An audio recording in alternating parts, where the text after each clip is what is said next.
ऊंचे पेड़ों, हरे भरे पत्तों और प्रकृति की मधुर ध्वनियों से भरे एक जीवंत जंगल में सोफी नाम की एक युवा लड़की रहती थी। जिस हलचल भरे शहर को वह पीछे छोड़ आई थी, उसके विपरीत जंगल एक अलग तरह का जादू पेश करता था। वह जो पत्तियों के माध्यम से फुसफुसाता था और सूरज की रोशनी के साथ नृत्य करता था। हालांकि सोफी को जंगल के किनारे एक छोटे से गांव में टोपी बनाने वाली अपनी सांसारिक जिंदगी में फंसा हुआ महसूस हुआ। वह रोमांच की चाहत रखती थी, अपने साधारण अस्तित्व से परे किसी चीज की चाहत रखती थी। एक दिन अपने अगले टोपी डिजाइन के लिए प्रेरणा की तलाश में जंगल में घूमते समय सोफी को एक अजीब दृश्य दिखाई दिया।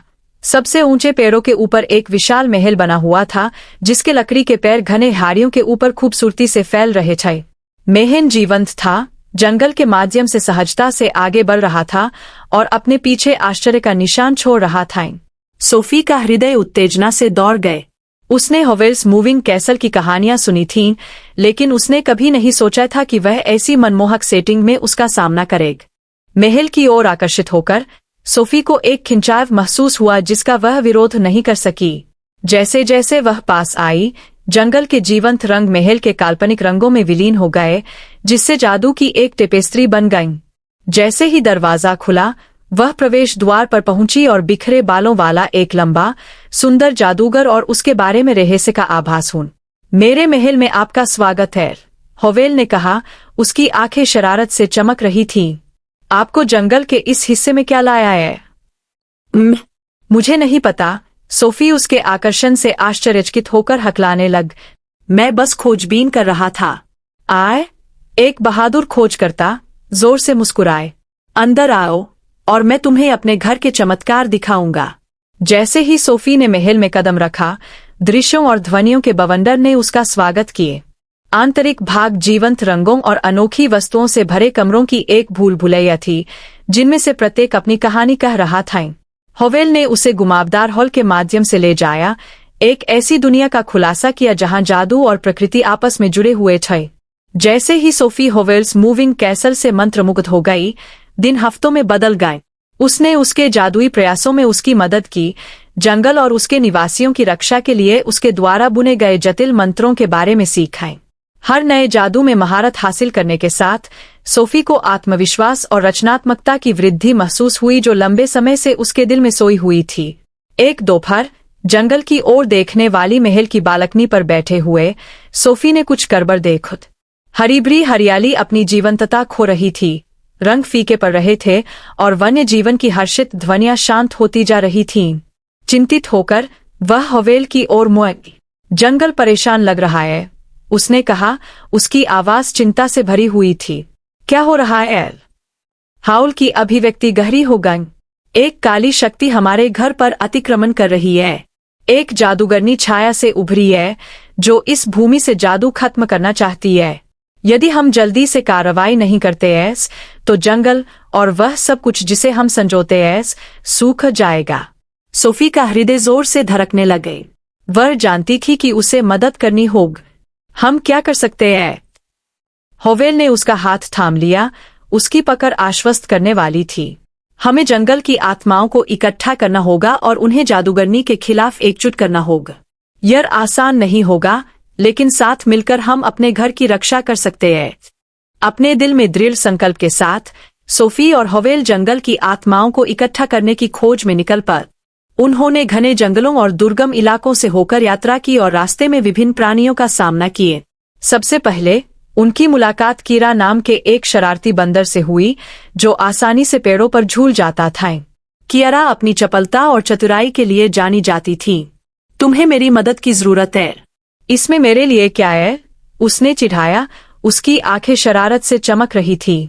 हॉवेल ने उत्तर दिया, यदि आप जंगल की रक्षा करने में हमारी मदद करते हैं तो हम आपको जादू के ऐसे चमत्कार दिखाएंगे जो आपने पहले कभी नहीं देखे होंगे।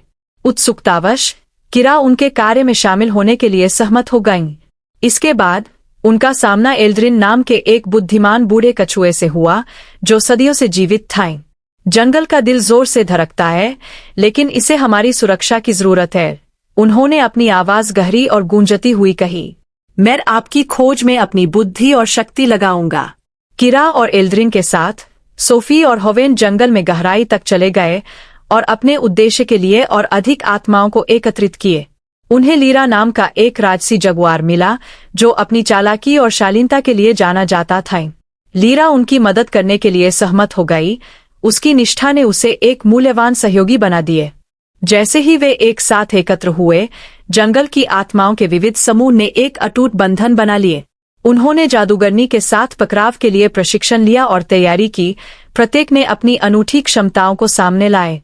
कई दिनों की तैयारी के बाद जादूगरनी का सामना करने का समय आ गया था। जैसे ही सूरज क्षितिज के नीचे डूबा, जंगल पर सुनहरी चमक बिखेर रहा था। सोफी और उसके साथी अंधेरे जादूगरनी के उभरते किले के सामने खड़े थे। जैसे ही वे निकट आए, हवा तनाव से गूंज उठी। जादूगरनी उभरी। उसकी उपस्थिति ने उनके चारों ओर की हवा को ठंडा कर दिए। तुमने मुझे चुनौती देने की हिम्मत की, उसने व्यंग्य किया। उसकी आंखें द्वेष से चमक रही थी। आप केवल अनुपयुक्त लोगों का एक समूह और एक मूर्ख जादूगर हैं।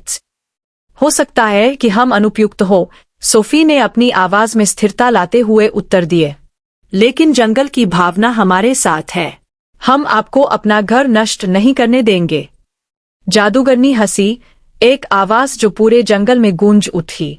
बहुत अच्छा, चलो देखते हैं कि तुम्हारी आत्मा मेरी शक्ति का सामना कर सकती है या नहीं।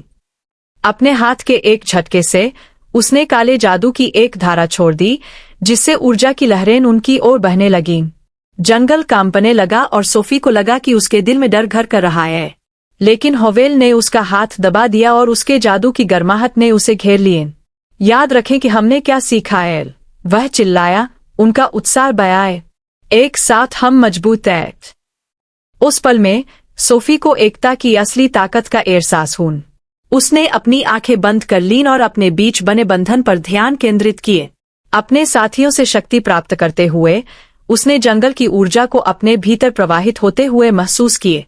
जैसे ही काला जादू उनकी ओर बहा, किरा हरकत में आ गई और जादूगरनी का ध्यान भटकाने के लिए परछाइयों में से निकल गईं। एल्ड्रिन अपनी प्राचीन बुद्धि से एक सुरक्षात्मक अवरोध बनाते हुए दृढ़ खड़ा रहा। लीरा तेजी से आगे बढ़ी। उसकी चपलता ने उसे जादूगरनी के हमलों से बचने की अनुमति दी। सोफी ने हाथ उठाकर जंगल की आत्माओं का आह्वान किए। एक साथ मिलकर हम इस अंधकार को दूर कर सकते हैं। वो रोक। जादू के विस्फोट के साथ जंगल ने जवाब दिए। लताएं जादूगरनी के चारों ओर लिपट गईं। जैसे ही आत्माओं ने अपनी ताकत एकजुट की, उसे पीछे खींच लिए। होवेल ने एक शानदार रोशनी उत्पन्न की, जिसने युद्ध के मैदान को रोशन कर दिया और छाया को पीछे धकेल दिए। जादूगरनी ने संघर्ष किया, लेकिन दोस्ती और एकता का बंधन मजबूत रहा। जैसे जैसे रोशनी तेज होती गई, काला जादू खत्म हो गया और जादूगरनी की शक्ति कम हो गई। अंत में एक आखिरी चीख के साथ वह रोशनी में घिर गई और गायब हो गई और अपने पीछे शांति का भाव छोड़ गई। जादूगरनी की हार के साथ जंगल ठीक होने लगा। रंग लौट आए और जीवन की आवाज एक बार फिर हवा में भर गई। सोफी और उसके साथी खुश थे। जीत से उनका उत्साह बढ़ गए। आपकी बहादुरी के लिए धन्यवाद, होवेल ने सोफी की ओर मुड़ते हुए कहा। आपने हमें साहस और एकता का सही अर्थ दिखाया है। सोफी मुस्कुराई। उसका हृदय गर्व से फूल गए। हमने इसे एक साथ किए। जंगल हमारा घर है और हमें हमेशा इसकी रक्षा करनी चाहिए। जैसे जैसे दिन बीतते गए, सोफी को जंगल में अपना ठिकाना मिल गए। होवेल के मार्गदर्शन से उसने अपनी जादुई क्षमताओं का पता लगाना जारी रखा और जंगल के सार से युक्त सुंदर तोपियां तैयार की।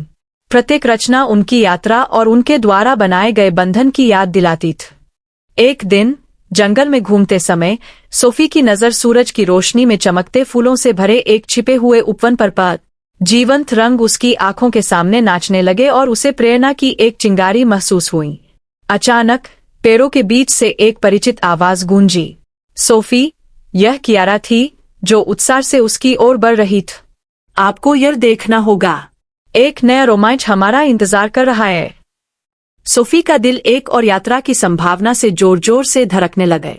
वह पीछे मुड़ी और देखा कि हाउल छाया से बाहर आ रहा है। उसके चेहरे पर मुस्कुराहट है। क्या आप और अधिक जादू के लिए तैयार हैं? सोफी ने हंसते हुए सिर हिलाए। जैसे ही वे जंगल के बीचों बीच पहुंचे, सोफी को पता चला कि उसे अपना असली घर मिल गया है। होवेल और उसके नए दोस्तों के साथ उसका रिश्ता अटूट था और साथ में वे जादू के चमत्कार और जंगल की सुंदरता का पता लगाना जारी रखेंगे। जैसे जैसे साल बीतते गए, सोफी, होवेल और उनके साथियों की देखरेख में जंगल फलता फूलता गए। उन्होंने जंगल की आत्माओं के बीच समुदाय की भावना को बढ़ावा देते हुए जरूरतमंद प्राणियों के लिए एक अभयारण्य की स्थापना की। सोफी एक महान हस्ती बन गई, जिन्हें जंगल के संरक्षक के रूप में जाना जाता है। उनकी जादुई टोपियां न केवल उनकी सुंदरता के लिए बल्कि उनके आशीर्वाद के लिए भी लोकप्रिय थीं। प्रत्येक टोपी एक कहानी बताती है, जो उनके द्वारा साझा किए गए साहसिक कारनामों का एक प्रमाण है। एक दिन जब सोफी महल की बालकनी पर बैठी, उसने अपनी यात्रा के बारे में सोचा। एक मामूली टोपी बनाने वाली से लेकर जंगल की रक्षक तक, उसने अपना असली उद्देश्य जान लिया था। जंगल के जीवंत रंग उस जादू की लगातार याद दिलाते थे जो एकता और साहस के प्रबल होने पर पनपता था। कृतज्ञता से भरे दिल के साथ सोफी क्षितिज की ओर देखकर मुस्कुराई, यह जानते हुए कि आगे चाहे कितनी भी चुनौतियां हों,